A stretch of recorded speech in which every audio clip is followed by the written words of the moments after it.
please be seated. And parang nabaguhan ko ganina kaya magdaghan naman kayo tag instruments. Magdaghan ng speaker ba lang. So gusto kayo. Lagi, siya araw di mo karatil ang demonyong dagan ano. Kaya usahay ang demonyo nara sa itong palibot ba. Nya pag makadungog sila mga pagdayig, mga ginabuhat bulaton sa Ginoo, magkaratil na sa managa na sila kaya di man sa kagwanta. Di sila kagwanta sa presensya sa Ginoo. Amen ba? Hallelujah. So thank God, no? That's why we thank God for all of our sponsors, atong partner in the partners nato in the ministry of the Lord. Ug muna akong kanunay ginasulti, challenge ko na sa atong tanan nga when you create an impact sa mga tao, so in every opportunity that God will give us, they will give back. They will also give back. Ug mo ko na sa Ginoo because we have been blessed by God. That's why ni-give back po ta o munang naata diri karon. Amen ba? Muna nangalagad ta. Kanang kusog nga palakpak para sa Ginoo. Hallelujah. Ano naman na, give and take ba? Sana ato ana masabtan. Ug mo na pinaka the best nga ato mabuhat samtang buhi ta kanang mag-serve ta sa atong Ginoo. Alright? Now, let's proceed sa ato ang next book nato karon mo ang Book of Ruth. Sa book 8 na ta. Book of Ruth. And Jesus was portrayed and revealed as the what? Ultimate Redeemer who redeems us from the bondage of sin, slavery, future suffering, and destruction. Sabi na diya ang impierno kay future man na siya pero i-redeem na ta diha. Alright?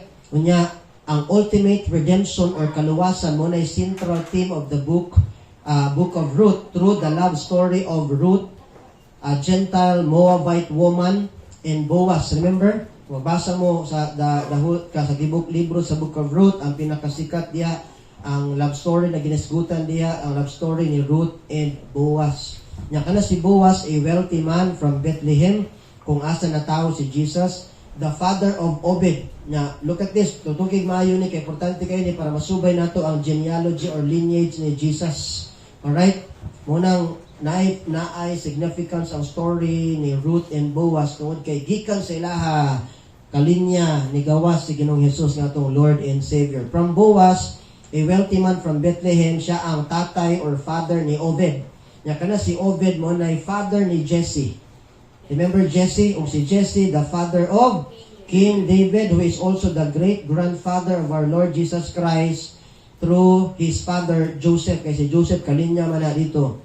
Makita na sa Ruth chapter 4 verse 17 to 22, Matthew chapter 1 verse 5, Luke 2 23 to 38. But of course, nasabtan nato nga not biologically nga father na si Joseph because Jesus was born through a virgin birth experience with Mary. Sabot man ta ng virgin birth nga katong pagbuntis ni Mary kay Jesus lalang dito sa Holy Spirit o wala gyoy sexual contact na hitabo ato. Alright? And that's why gitawag siya virgin birth experience. Makita na sa Isaiah chapter 7 verse 14, Matthew 1:22 to 23, and Luke chapter 1 verse 27. Ato na ning ginaklaro for review po para sa kadaghanan. And then, although ano to ginabasa tanan mga verses kay madangan ta, brothers, ginabutang nato din eh. Alright? Ang tawag anang natao si Jesus nga wala niya nakuha ang sinful nature sa iyang mama nga si Mary, virgin birth experience. Alright, and their love story was, kaning love story ni Ruth and Boaz was a type or picture. You know, typology. Ako nag-isbutan sa inyo ha, typology. Tanan events, tanan activities, tanan mga tao, tanan nga mga ginisgutan from Old Testament pointing to Jesus. That's typology. Alright? Nya, kanang ilang love story, nag-point, it's a type or picture of our redemption in Christ. And our love story between our Abba Father today. Wow, hallelujah. Palakpakan sa nato ang Ginoo. Maunang karon with boldness and confidence, makapray ta, we can call God our Abba Father, a Hebrew word for a gracious and loving daddy or father. Makita na sa Ephesians chapter 2 verse 18, nga na tayo 100% access to the throne of grace and we can call Him Abba Father. Can you say the word Abba? Abba. O muna ito ang relasyon sa atong Ginoo karon. Himo na taniyang mga anak and we can call Him Abba Father. Hallelujah. The book of Ruth also opens with a sad narrative. Kung basahon nimo ang book of Ruth, it opens with a sad narrative or story about a Judean family. Di na to basahon na kay by chapter, diretso na ta sa highlight. Alright? A story about a Judean family, si Elimelech and his wife Naomi. Mga familiar man na sa inyo siguro kung nakabasa na mo sa Book of Ruth. And their two sons, Mahlon and Chilion, who choose to move to the pagan territory of Moab. Na kanang Moab, mga kalahit sa mga Moabites, isa sa mga tribe kaniadto nga wala nito sa Diyos sa Israel. That's why they were considered what? Pagans.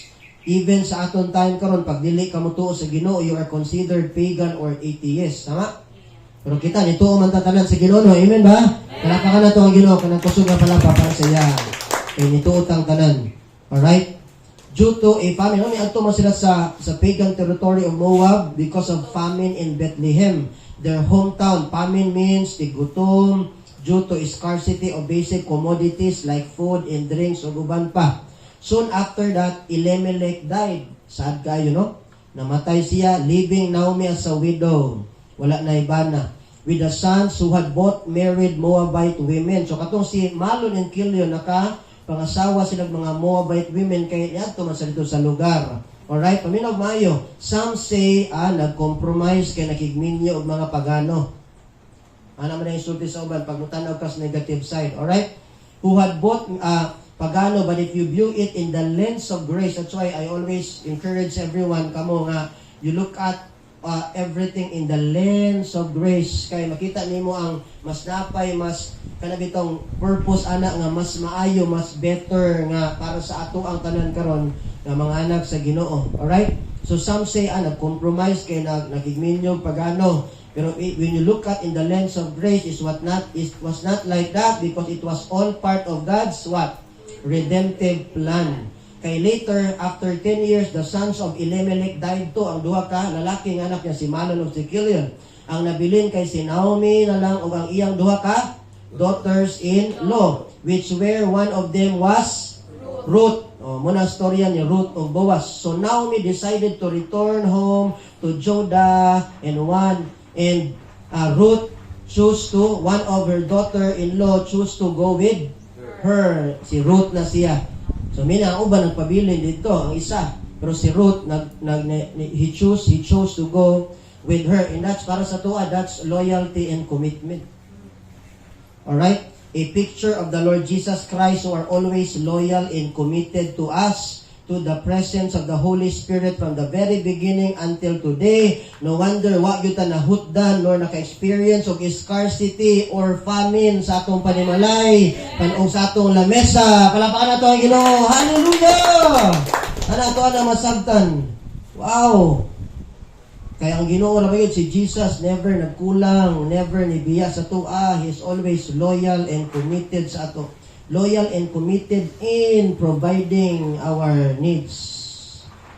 Ug mo na usbo nako, wa gyud ta nahutdan og pagkaon sa atong lamesa. Never ta naka-experience og scarcity or famine sa atong pamilya. Amen ba? Wala man gyud sa tinuod lang.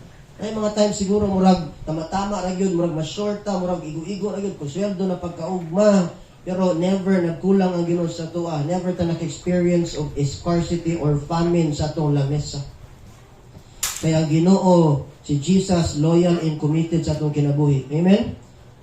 Amen ba? Amen. Sana ito na nasabtan. Hangtod karon sa grasya sa Dios, buhi gyapon ta. Amen ba? Na may mga pagsulay, na may mga panuway o mga problema which are part of life. Pero nakasurvive gihapon knowing that we have, listen to this, we have the Ark of the Covenant inside of us in the very person of the Lord Jesus Christ, through the indwelling presence of the Holy Spirit in us. Palapakan na ito ang Ginoo. Sana ito na masabtan. Remember, ang Ark of the Covenant, kanina ito naman nagisgutan, ila pang bit-bit-bit-biton. Diba? Daghang kayo sila, mga 4 to 6 ka priest ang bit-bit, kay pitin ata, kaya ang sulod sa Ark of the Covenant, ang kuan man tablet of stones, katong gibutangan yun, og literal nga, gisulatan yun, og kanang 10 Commandments.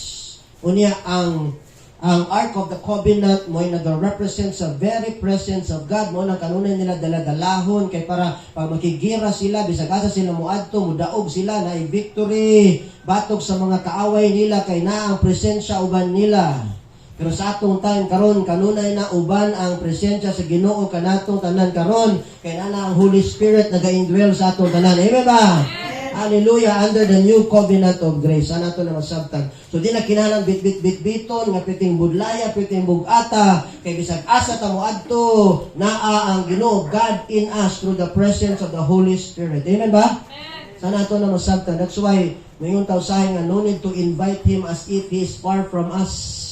Murabag tawagon, Holy Spirit, come. Murabag nating layo siya. Nga naman siya sa atong kinasuluran. It's a matter of acknowledgement and recognition lang na siyang presence sa atong kinabuhi. Amen ba? Ato lang siyang i-recognize ba, Lord, Holy Spirit, I know you are in me. Trabaho, work, Lord, in me. Prompt, unya, convict me. Ano man na? It's a matter of recognition and acknowledgement. Sana ato na masabtan. Amen ba? And that's why hangtod karon buhi gyapon ta, nakasurvive ta layo sa mga pagsulay o problema sa kinabuhi. Ug manay ato ang advantage in Christ Jesus under the new covenant of grace. Hallelujah. Then padayon ta sa storya. Then Ruth works in the fields as a gleaner. You know gleaner? Pick up sa ano ba diya? Pick up sa leftover after the harvester have moved through. Kaya bitong pag mga harvesters mo sila niya, na mga kuan diya, siya tig punit, mga sobra-sobra diya. Urabag tig pero madako siyang purpose kay kuan man gyud kun ay mga masipyat sa mga harvester siya itigkuan nato. So matilok gyud siya maayo. So man yang gitrabaho niya as a gleaner. And then ug timing kaayo, listen to this, timing kaayo kay ang field kung asa siya nagwork was owned by Boaz, who was also from the clan of Elimelech, meaning mga paryente sa iyang father-in-law. Makita na sa Ruth chapter 2 verse 3. And Boaz had already heard of Ruth's care for Naomi. But pasabot na siya idea about Ruth. Siyempre, kortahan man siya. Sigurado, nanugo siya ng mga tao to observe the life of Ruth. And even siya mismo, nakanotice siya sa kamaayong kabuutan ni Ruth kang Naomi, sa iyahang mother-in-law. Kaya pwede mo ta siyang pabiling dito. Kaya wala may tigutom sa Moabite, di ba? Sa Moab.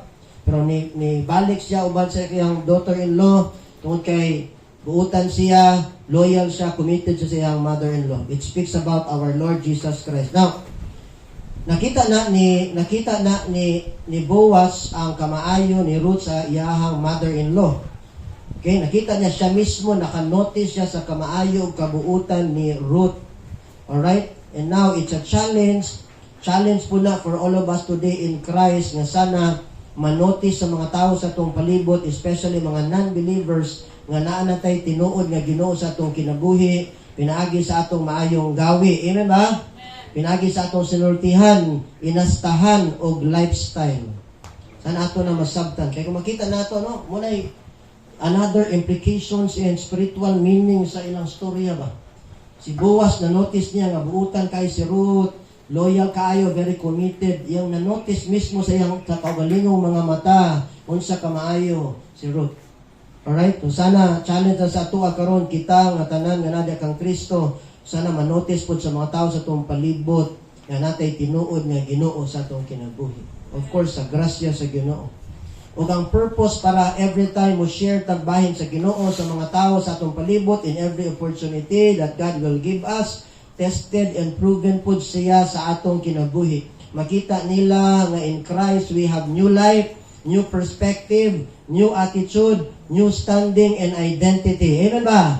Sana ito na masabtan, mga igsoon. Mga nang walay tinuod nga mga nakasabot sa grasya nga mga badlungon. Kasabot ana. Kay mo manaw sa ilang ginaana sa tuwa nga, grasya po, badlong na mo, no. Kapilan nato na ginabalik-balik diri. Ang tinuod nga nagkasabot sa grasya, mo resulta nag-changes sa kinabuhi. Nya mahimo ng tinuod ng verse sa 2 Corinthians chapter 5 verse 13 to 17 sa NLT translation, sa gisulti niya, if it seems we are crazy, it is to bring glory to God. And if we are in our right minds, it is for your benefit. Verse 14, either way, Christ's love controls us, meaning they are motivated to bring glory to God out of Jesus' love for them. Grasya gihapon kay dili man tungod kay sila may unang nahigugma, but tungod sa gugma sa kay Kristo kay ilaha, that's why di ba mo ni nagkontrol sa ilaha, o nagbuhat sila sa mga buluhaton sa Ginoo kay tungod sa gugma sa Ginoo. Mo man ay grasya. Nawa ta nagabuhat sa mga buluhaton sa Ginoo sama nila Pablo kaniadto tungod kay gusto lang gid sila moguhat. or di kaya kaugalingon nilang pagpaningkamot. But then, God, Christ's love controls them. Since we believe that Christ died for all, we also believe that we have all died to our old life. Klaro kayo? We all believe that we are all died to our old life. Karaang kinabuhi. Alright? Klaro kayo diya? Karaang kinabuhi, karaang kinaiya, gawi o uban pa. In verse 15, He died for everyone who believe, so that those who receive His new life will no longer live for what? For themselves. Klaro kayo? So walay tinuod na Kristiyano nga selfish. Amen ba? Nagbaligyag isda. Kauban sa household, nagunit og balay. Maybe just kidding. Kristiyano nga selfish ug self-centered nga puros I, me, and myself. Di ba? Puros atuar ba? Instead, they will live for Christ who died and was raised for them. Amen ba? Sana atuwa na ang masabtan. Instead, they will live for Christ who died and was raised for them. Verse 16, so we have stopped evaluating, sa other translation, judging others from a human point of view. Maunang pagtuunan nato og pansin ang atong kaugalingon, dili ang ubang tawo. Amen ba? Reminders na sa atong tanan ba? Because at the judgment seat of Christ, ako na ning giwali din katong mga niaging last year, kung inyo na remember, nagwali ta diri the judgment seat of Christ. Pag-abot sa panahon, mo atubang ta sa judgment seat of Christ, and we will give an account unto Him one by one. Meaning, personal, ikaw lang o si Jesus. Amen ba? So, muna, reminders para sa to, ato ang pagtuunan o pansin atong kaugalingon mismo kay usbuna ko, time will come, we will meet God, we will meet Jesus face to face at His judgment seat, and then we will give an account unto Him one by one. Interviewon ta dito, ikaw ra, walay labot imong bana, walay labot imong asawa, walay labot imong mama, papa, o uban pa mga tao sa iyong palibot. Walay labot inyong pastor. Kahit ako, matubang ko dito, wapod mo ilabot, ako ra. Pero kay faithful man tada sa Ginoo, naman tayo Jesus atong kinabuhi, nagahimo ta sa atong part, nasayod ta nga, pag matubang ta sa Ginoo, pag-abot sa panahon, makabarog ta sa atubangan o makatutok ta sa iya. Amen ba? Makatutok ta with confidence kay sayod ta nga, Lord, masking di mo ko perfect siguro sa pagkinabuhi, pero Ginoo, kita man niyo akong kasing-kasing, ang putay tagos Ginoo pod. That's why it's better to be honest. Maging honest na kita sa Ginoo ba? Kung natin mga challenges and weaknesses, natin mga lapses, honest na kita sa Ginoo mo na yung gusto ba? Kay kung imong tan-awon, wala man po tayo matago sa iyahang atubangan. Sana ito na masabtan. At one time, we thought of Christ merely from a human point of view. How differently we know Him now. Ingon si Apostol Pablo diha. Karon nasabtan na baya nato, even sa tuwan time, nasabtan na nato nga nag-start ang tanan, blessings, material man or spiritual, especially ang atong kaluwasan kay Jesus. Not because of anything else in this world, nor because we are good, buutan ta, naghimo tag maayo and faithful ta with so many things, tithing, giving, permitting, etc. Pero tungod ra gyud kay Kristo. Amen. Sa nato na nasabtan. Maunang gibless tas Ginoo karon. O ang purpose ni ana nga kamatuoran aron walay niisan nga nato nga magpasigarbo, and that's the message of grace. Sa nato na nasabtan. Kay para ang tanan himaya o pasidungog, mabalik nato sa Ginoo. Verse 17, this means that anyone who belongs to Christ has become a new person. He or she is no longer the same anymore. In other translation, those who belongs to Christ has become a new person. He is no longer the same anymore. Oh, you see that? He is no longer the same anymore. Pero wala ningon nga ma-perfect siya. Do you follow? Wala ningon nga, it's not about perfection, pero naay changes kinabuhi. So, sumpay, the old life is gone and a new life has klaro kayo. Now, mupadayon ta. Okay, na klaro yun na, no? Klaro na explicitly, but pasabot sa explicitly, na isulat yun. Klaro man dito nga, dapat magkinabuhi nga ta, sumala sa to ang new life in Christ Jesus. And it is prescriptively, meaning, gi-prescribe yun, murag tambal ba sa doktor, nga imnag yun ni. Alright, sana ito na masabtan. Now, padayon ta tungod kay na notice ni Boaz ang kinabuhi ni Ruth. He speaks to her and assures her that she will be provided for and her mother-in-law in his field. That's why Boaz secretly tells his harvesters to leave behind some stalks of grain so that Ruth will have more to gather. Magyang yan mga sobrang gamay ha kay para gamay mauli si Ruth po. Diba? Mo na lakas. Lakas siya ba? Tama? Lakas siya sa tag-iya. Nya kita karon kay lakas mabuta sa to langit dong amahan kay natay Jesus. That's why wata naglisod na pay sobra-sobrang panalangin. Palakpakan nato ang Ginoo. Hallelujah. Sana to na masabtan. Manaos bunako mas better nga magpalakas tas Ginoo nga mo'y tag-iyas tanan butang kaysa sa mga tao sa atong palibot. In fact, kanang atong mga boss sa trabahoan nato pwede na silang hikapon sa Ginoo para i-accomplish iyang will para sa atong kinabuhi. Amen ba? Sana ato anang masabtan.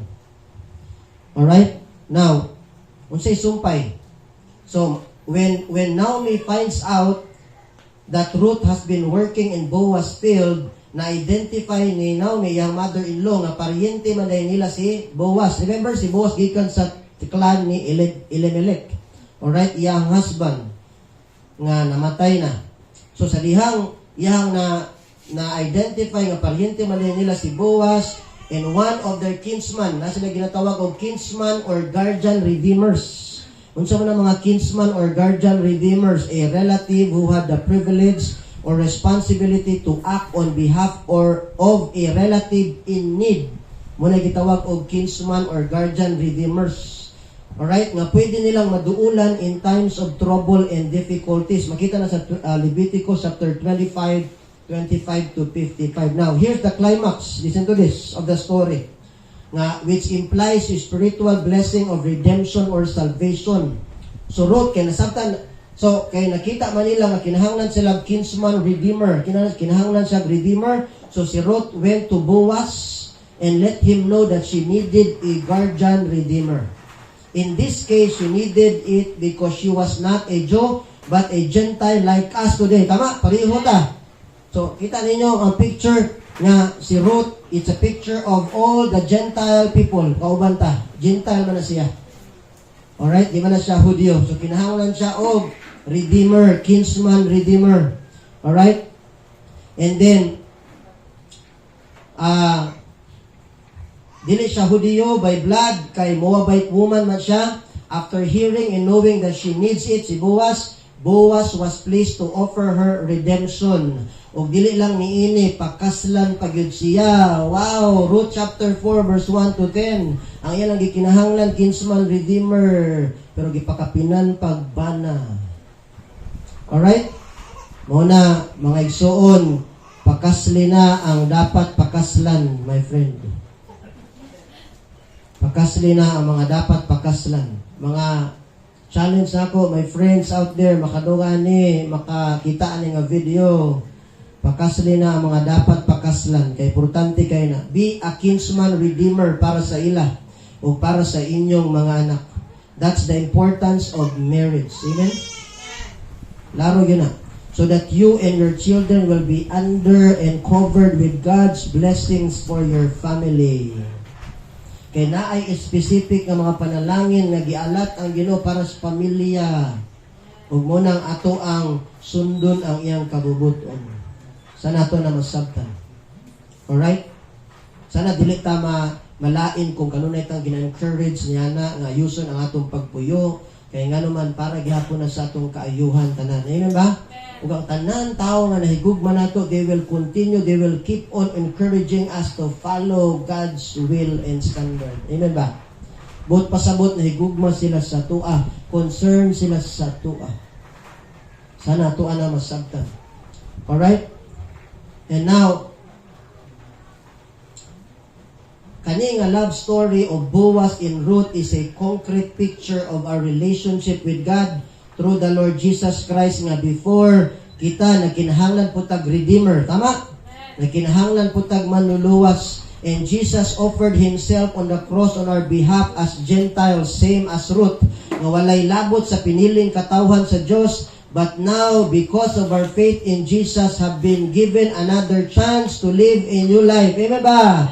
To live with new hope and opportunity. ug manay nagahatag maunay nagahatag kanato og peace of mind and of heart karon and tranquility. So nang tranquility pastor kanang kalmado nga espiritu knowing we are given another chance masking dili ta angayan. Hallelujah. And become one of the chosen. Imagine, become one of the chosen people. Di matatawa kay labot sa piniling katawhan sa Ginoo pero nahimo tang kabahin sa mga piniling katawhan karon tungod kay Jesus nga nahimo natong Redeemer. Amen ba? Sana ato na nasabtan. And we are justified. We are declared no sin and not guilty before God. That's why mo ato na taglangit tanan kay gi-justified naman tas Ginoo. Amen ba? Yun kay sa atong pagtuo kay Jesus, we are forgiven, sanctified, meaning ginabalaan ta karon, naluwas ta, na-redeem ta by His blood, even we don't deserve it. Mo na grasya, unmerited favor, wala to gihaguan, pero gihatag kanato. Palapan nato ang Ginoo. Kanato na nasabtan. And these are all the spiritual blessings that we receive because we believe and we put our full confidence and trust upon Jesus. Hallelujah. Huwag mo na ingon ako kanunay sa inyo, ginapahinumduman ta mo, nga wala mo gi-bless karon because you are faithful in so many things, not because you are good, not because you have credentials, not because na nagaadto ka from time to time sa simbahan, prayerful ka, nagabasa kag devotional kada buntag, daghang kag memory verses, Bible memory verses, di na mo'y nag-bless kanimo. And the only reason nga nung gi-bless ka Ginoo hangtod karon gina-bless ka si Jesus ra. Amen ba? Sana ato na masabtan. Alright? Si Jesus ra nga atong guardian redeemer, our kinsman redeemer. Sana ato nang masabtan. So Boaz reflects our Lord Jesus Christ, our guardian redeemer. That even we are outsiders, we are foreigners, kay lagi, dili man ta mga Hudyo, mga Gentiles, man ta like Ruth, plus sinners, pagyud ta, impoverished, you know, impoverished, so needy, so desperate to save ourselves, pero di lagi ta makaluwas sa itong kaugalingon. And we also fail the standard of God and we cannot fully obey all the requirements and demands of the Mosaic Law, particularly the 10 Commandments. So kung mo lagi na, kung ang 10 Commandments may basis sa kaluwasan, wa gyud maluwas nato. Amen ba? And that's why because of these imperfections and failures, we are all doomed and destined to hell. However, listen to this. God showed us His compassion, gentleness, and generosity through Jesus. God lifted and elevated us out of spiritual slavery sa sala ug tunglo sa balaod, Galatians chapter 3 verse 10 to 14, and even in physical poverty sa kapobrehon, kay kahit papano masking mahal ang mga pamaliton, ang inflation rate karon nakapalit gyapon tag pagkaon ug wa ta napasmuhan. Amen ba? Palapan nato ang Ginoo. Hallelujah. Sana ato na masabtan tungod kay gi-elevate tas Ginoo ba? Gitanggal ta, gihawas ta sa spiritual slavery, even physical poverty, material poverty. Pero nagsugod ta sa atong kaluwasan. Amen ba? Nga kaning tanan karon sa mga material nga mga panalangin nga atong gina-enjoy, bunga na lang ng tanan tungod kay naa natay Jesus sa atong kinabuhi. Amen. Mo nang kanunay natong ginasulti emphasize dinhi maunay advantage o good thing kung ang tao na ay Jesus sa ilang kinabuhi. Amen ba? Sana ito na masabtan. Nata ni ining mga panalangina. Why? Because God is so gracious. Dili na ako mag-end. Because God is so gracious. Second, God never fails to provide our needs. Amen ba? Philippians chapter 4 verse 19. And 3, and God is our Abba Father who gave us a forever home nga maunang langit, and that's why we are now called the household of God. Karon nahimo na tang kapamilya sa Ginoo. Alright?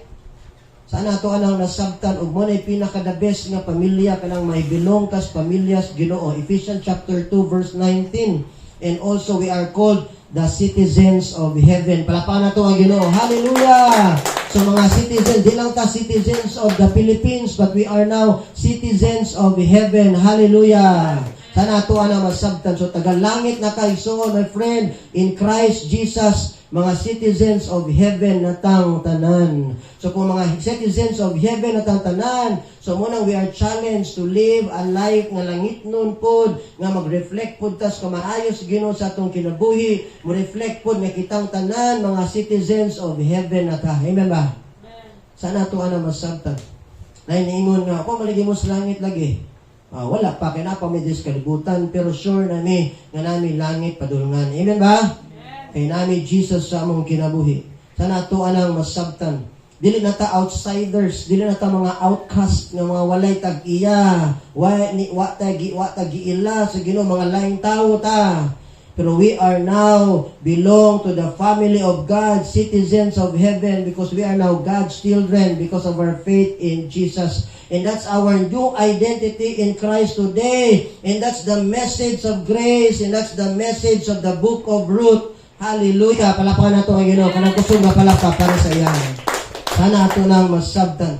I hope you learned something big today.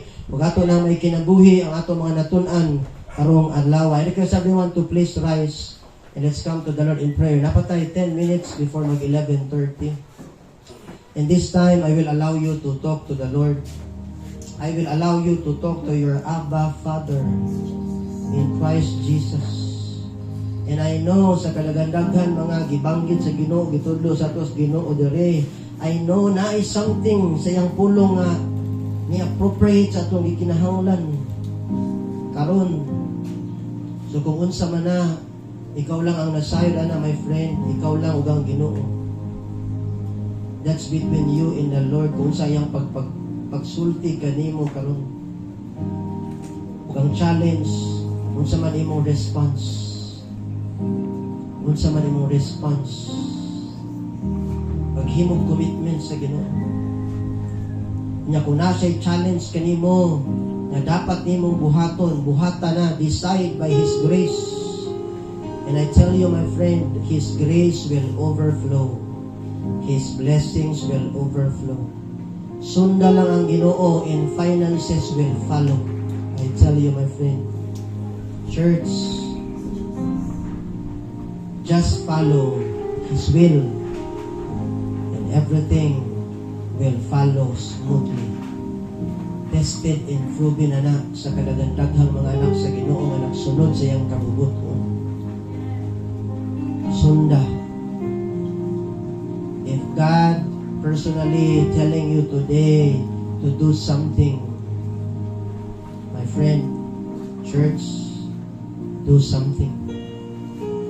Buhatay mong part. Kung ang direction sa Ginoo sa ato karon nga natin mga butang nga dapat natong usbon baguhon sa atong kinabuhi, ato nang i-commit sa Ginoo. And let's allow Him to transform us into a new person by changing the way we think. Kaya magsugod ang tanan sa atong kinasuluran. Kung naa sa ato adiri karon natay mga challenges, natay mga weaknesses, na usahay mo hinungdan nga no usay wala ta nahimong panalangin ngadto sa uban. Sa atong mga kauban sa trabaho, even sa atong kauban sa pamilya. Kay sahay murag maka-question sila sa tuang nga murag wala tay Ginoo sa atong kinabuhi. Kay paulit-ulit na lang ang atong mga challenges at weaknesses sa atong kinabuhi. My friend, ayaw kawala o paglaom. You are not condemned because you are encouraged by His grace and love to change our ways, and to allow Him. Isulti lang mo yun sa Ginoo. Ito na mo yun i-surrender sa Ginoo, Lord. Piningtanan na ako mga kahinaan, Ginoo, nga babag para sa akong pag-alagad kanimo. Babag para din ako ma-completely ma-advertise ang Diyos sa uban. Lord, ayusa, arungan ni ang akong kinabuhi, ang akong pagpuyo, para dili malimitahan ang paggamit sa Ginoo sa imong kinabuhi. Ingnan Ginoo, Lord, ayusa ang among pagpuyo, arungan ang among kinabuhi. My friend, He is so gracious, sukad pa sa una hangtod karon. So ayaw ka feel og ka na murag makondem ka every time na mga reminders ang Ginoo kanimo. na i-rebuke ang Ginoo kanato, but pasabot, He is very concerned. He lavishly loving us. That's why He always remind us kung unsay mga butang nga atong dapat mga buhaton in line with His will. Because we know ang resulta ni Ana na ay tinuod na kalipay, kalinaw sa atong kinasulugan. Kung musugot kag sarili, blessings will overflow. Grace will overflow. Peace of heart and mind will overflow. Inner tranquility, kalmado nga espiritu, manifest sa atong kinasuluran. Father God in heaven, Lord God Almighty, thank you, Lord, for your words. Thank you, Lord, sa love story ni Boaz and Ruth that reminds us of our relationship with you, our Abba Father in Christ Jesus. Thank you, Lord. Nahimo po mi lakas karon, Lord. Wala na Hudiyo, wala na Gentiles, tanan nga na kay Jesus, kaming tanan, lakas mi, tanan kanimo, our Abba Father. Kaming tanan, regardless kung unsa among position, credentials sa uban pa, regardless kung unsa among katayuan sa church, but kaming tanan in Christ Jesus, we are all seated at the right hand of you, Father, in Christ today. We are close and intimate to you because of the Lord Jesus nga nasa among kinabuhi. In fact, we are the priesthood of believers. Hallelujah. Thank you, Father. Thank you, Jesus. Thank you, Holy Spirit. The Lord bless you. The Lord keep you. Make His face shine upon you. Be gracious to you and will give you peace today, tomorrow, and beyond. In Jesus' name, and all God's people will say, Amen or Amen. Kanang kusog nga palapa para sa Ginoo. Hallelujah! 5 minutes.